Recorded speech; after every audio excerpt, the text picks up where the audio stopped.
توی صنعت بسته‌بندی پاکت‌های زیبدار یکی از قدیمی‌ترین پاکت‌هایی که معرفی شد به این صنعت پاکت کرافت پنجره‌ایه.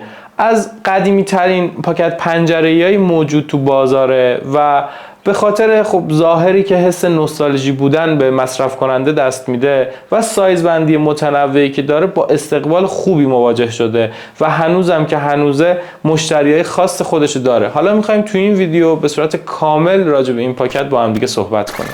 پاکت کرافت پنجره‌ای زیبدار گاستدار به صورت عمومی تو 8 تا سایز تولید میشه.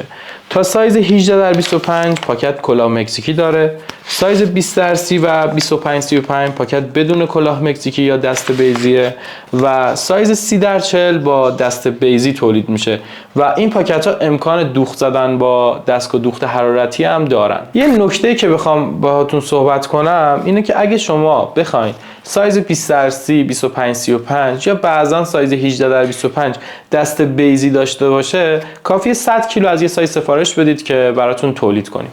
پاکت کرافت پنجره‌ای برای بسته‌بندی انواع مواد غذایی مثل آجیل خوشبار، ادویه‌جات، گیاهان دارویی و چایی یا خیلی از مواد دیگه میتونه مناسب باشه و یه نکته مهم این پاکت چاپ‌پذیری خیلی خوبش توی چاپ سیلکه. امیدوارم که اطلاعاتی که در اختیارتون قرار میدم براتون مفید باشه و بهتون کمک کنه. موفق باشید.